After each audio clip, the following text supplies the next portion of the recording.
Assalamualaikum warahmatullahi wabarakatuh. Di sini saya akan menjelaskan budidaya tanaman karet. Perkenalkan, nama saya Wahyu Adisya Putra, NPM 2004290066, Prodi Agroteknologi B1 Pagi. Budidaya tanaman karet. Apa sih tanaman karet itu? Tanaman karet adalah tanaman getah-getahan.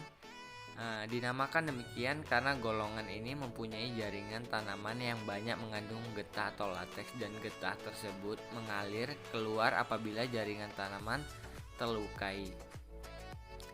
Ada beberapa tahap pembibitan karet, yaitu persiapan lahan, penanaman enter, penanaman biji atau batang bawah, penyiangan, dan pemupukan batang bawah. Kemudian persiapan lahan. Persiapan lahan adalah untuk mengkondisikan lahan tempat budidaya tanaman agar sesuai dengan kondisi yang dibutuhkan tanaman, sehingga tanaman dapat tumbuh dengan baik. Persiapan lahan meliputi beberapa kegiatan, mulai dari land clearing, pengolahan tanah, pengaruh lahan, serta memberikan pupuk dasar. Kemudian penanaman ethers. Ethers ditanam harus dari induk atau koloni murni sesuai dengan jenisnya. Penanaman ethers minimal 1 tahun sebelum penanaman biji batang bawah. Kemudian penanaman biji batang bawah. Biji yang ditanam di lapangan harus melalui seleksi yang baik supaya nantinya setelah dikawinkan melalui okulasi menghasilkan bibit karet yang baik mutuhnya dengan mendapatkan periode yang maksimal pada waktu penyadapan atau karet sudah berproduksi. Dan selanjutnya dilakukannya penyiangan. Selama pertumbuhan dan perkembangan batang bawah untuk siap diokulasi harus dilakukannya penyiangan gulma pada area pada tanaman batang bawah minimal 1 bulan sekali, dan penyemprotan supaya pupuk yang diaplikasikannya efektif diserap oleh tanaman. Kemudian yang terakhir, pemupukan supaya pertumbuhan batang bawah baik dan dapat cepat diokulasi menjadi bibit harus dilakukan penyemaian 1 bulan sekali. Pupuk yang digunakan adalah NPK selama masa pertumbuhan dan perkembangan. Apabila perawatan baik, umur batang bawah siap diokulasi dapat dilakukannya setelah berumur 6 bulan setelah ditanam, setelah dapat diokulasi menjadi bibit atau INT. Kemudian ada pengolahan tanah sebelum penanaman karet dilakukan.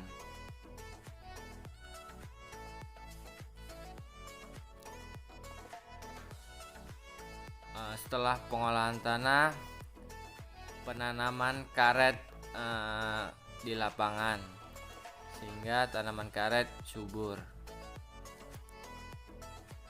Dan pemotongan pucuk.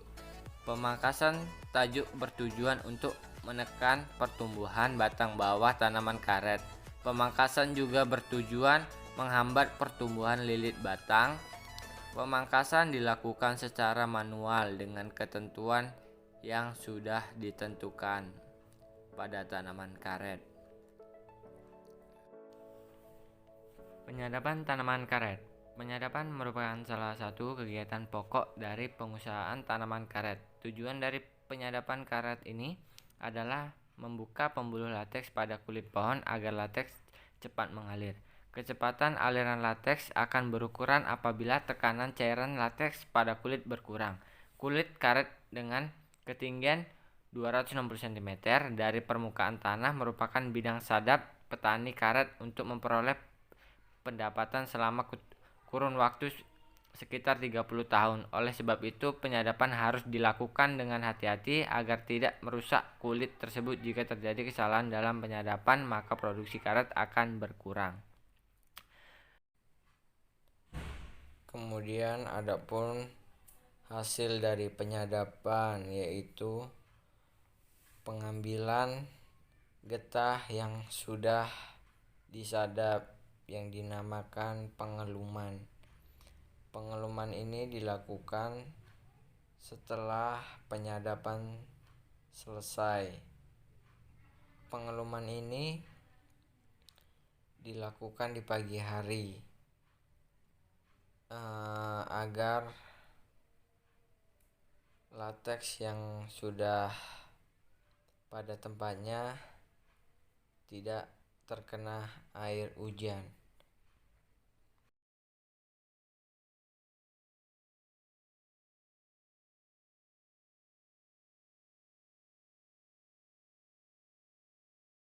Kemudian OPT pada tanaman karet. Jenis OPT yang menyerang tanaman karet adalah jamur akar putih, gugur daun karet, jamur upas, alang-alang, kering alur sadap, kanker garis, dan Modli root. Serangan OPT tanaman karet tersebut dapat dicegah dengan mempertimbangkan aspek-aspek ekologi, ekonomi, sosial, dan teknis. Ada dua contoh tanaman yang terkena penyakit yang bakal saya jelaskan. Yang pertama, jamur akar putih, dan yang kedua, kanker garis. Jamur akar putih. Penyakit jamur akar putih disebabkan oleh jamur Rigidoporus microporus. Penyakit jamur akar putih merupakan salah satu penyakit utama tanaman karet. Gejala serangan penyakit jamur akar putih yaitu daun-daun terlihat kusam, permukaan daun melengkung, dan yang kedua kanker garis. Gejala serangan adapun selaput tipis berwarna putih, kelabu, dan tidak begitu jelas menutupi alur sadap. Apabila dikerok di atas irisan sadap akan tampak garis-garis tengah berwarna coklat atau hitam. Garis-garis ini berkembang dan berpadu saat sama lain membentuk jalur hitam yang terlihat seperti retak-retak membujur pada kulit pulihan. Sekian dan terima kasih atas penjelasan dari saya. Lebih dan kurang saya mohon maaf. Wassalamualaikum warahmatullahi wabarakatuh.